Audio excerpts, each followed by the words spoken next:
At his peak, Ronaldo Nazario was the best player in the world. Equipped with one of the most unstoppable moves of all time, he was on track to becoming the best footballer ever. Then something tragic happened. In fact, a string of tragic events occurred, and the once glorious superstar was left a shell of himself. This is the rise and fall of Ronaldo Nazario.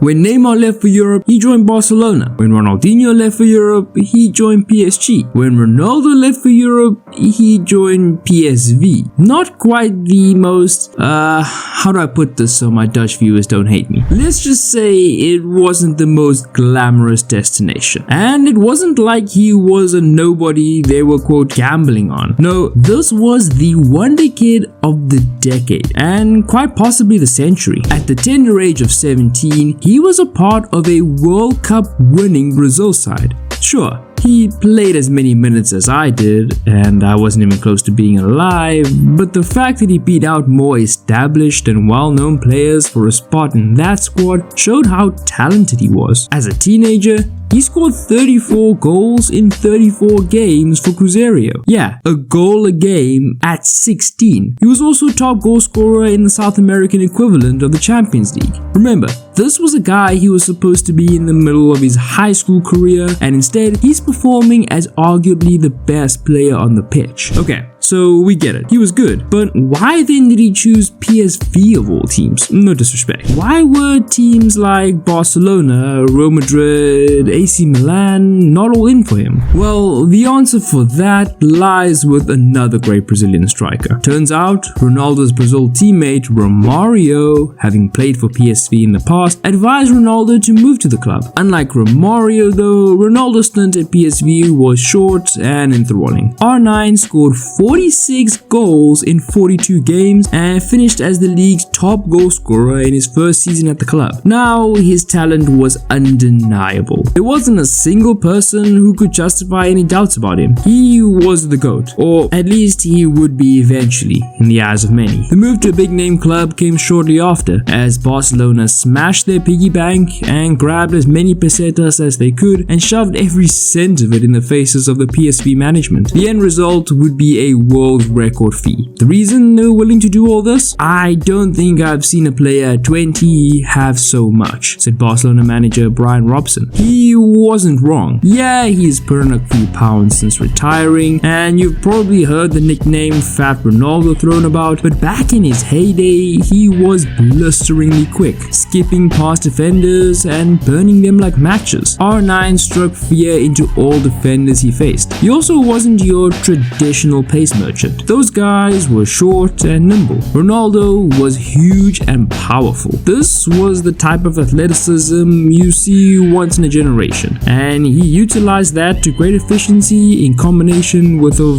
vast amount of tricks in his arsenal. He could throw out elasticos, roulettes, step overs, you name it. He was Brazilian after all. That season, Ronaldo was unstoppable. He was slim and powerful, skillful, fast, and deadly. He was ridiculously good, said Sports Illustrated Sid Lowe. Oscar Garcia, Ronaldo's teammate that season, stated, back then he was all fiber and muscle. He was a perfect physical specimen. Such incredible power matched to his technical skills could make him unstoppable. Even Jose Mourinho, who, remember, worked as an interpreter at Barcelona during that time, referred to Ronaldo as the greatest player I've ever seen in my life, adding, I have no doubts. Ronaldo is the best player my eyes have seen. And in 2014, he regarded him as the best player post Diego Maradona. At the end of 1996, age 20, Ronaldo became the youngest player to win the FIFA Player of the Year award. He would score 47 goals in 49 games for Barca. That would be all though. The next summer, it was Inter Milan, who were interested in Ronaldo while he was at PSV, who ultimately got their man. They would have to break the world record transfer fees set by Barca in order to do it, but not a single person in Milan honestly thought he wasn't worth every penny, even the AC fans. Ronaldo adapted to the Italian style of game in his first season, finishing finishing with 25 Serie A goals and was named Serie A Footballer of the Year. Ronaldo started to develop into a complete forward. He began racking up assists, became first choice penalty taker, even taking and scoring free kicks. Halfway through his first season, he won the FIFA Player of the Year award for a second time and collected his first Ballon d'Or. Ronaldo's off-ball movement was almost second to none during this time, and keeping him under wraps was always item number one on any opposition team's agenda. His roadrunner-like burst made him an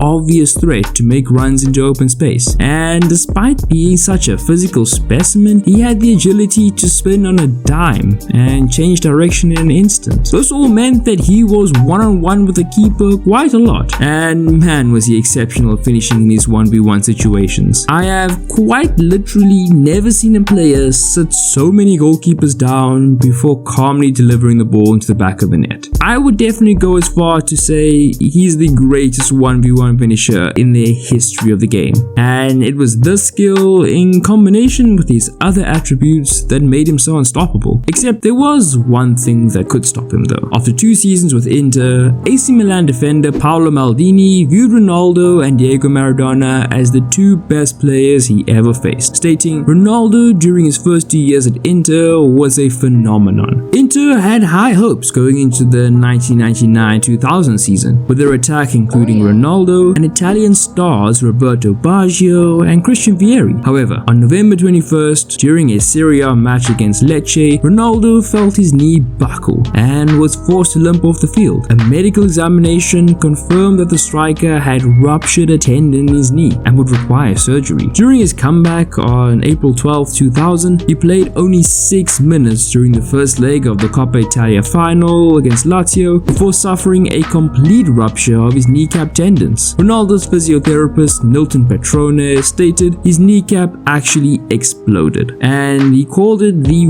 worst footballing injury he's ever seen. This was all on top of his health issues he had to deal with at the 1998 World Cup, where his injury status dominated the post-tournament headlines, despite the final between France and Brazil being one of the greatest of all time. Ronaldo was forced to miss the entire next season and much of the 2 seasons either side of it. After 2 operations and rehabilitation, Ronaldo came back for the 2002 World Cup, helping Brazil win their 5th World Cup title. Later in 2002, he won the FIFA Player of the Year award for the 3rd time, as well as his 2nd Ballon d'Or. It was a truly spectacular comeback and a testament to his character and love for the game. Despite this though, he clearly wasn't the same guy who tore defenses to shreds in his younger days. The knee injuries suffered at Inter Milan took away the explosiveness that made him possibly the greatest young footballer of all time. A futuristic fusion of speed, strength and skill. That is not to belittle Ronaldo's achievements in the second half of his career, where he scored 8 goals in a single World Cup and became the first Ronaldo to receive a standing ovation at Old Trafford. But it is the memory of the early years that puts mist in the eyes of grown men, said Rob Smith of The Guardian. After a torrid time in Italy, Ronaldo would return to Spain, this time to Real Madrid. He still managed an impressive 83 goals in 127 appearances for Los Blancos and was a part of Florentino Perez's famed Galactico project, but the flame had gone. He was still a fantastic player, but he was no longer the guy who would replace Pelé or Maradona as the greatest ever. He would return to Milan 5 years later, this time with AC, but he only managed 20 games with them. At 32 years of age and with many surgeries behind him, Ronaldo returned to Brazil in 2009 and retired just 2 years later. And so ends the story of possibly the biggest what if in football. What if Ronaldo never had all those injuries? Could he have been the definitive GOAT? Well, unfortunately, we'll never know. But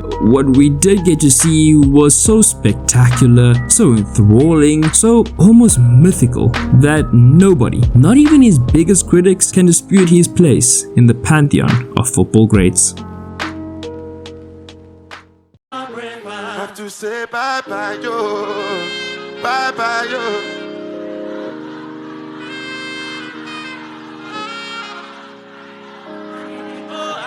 Have to say bye bye yo.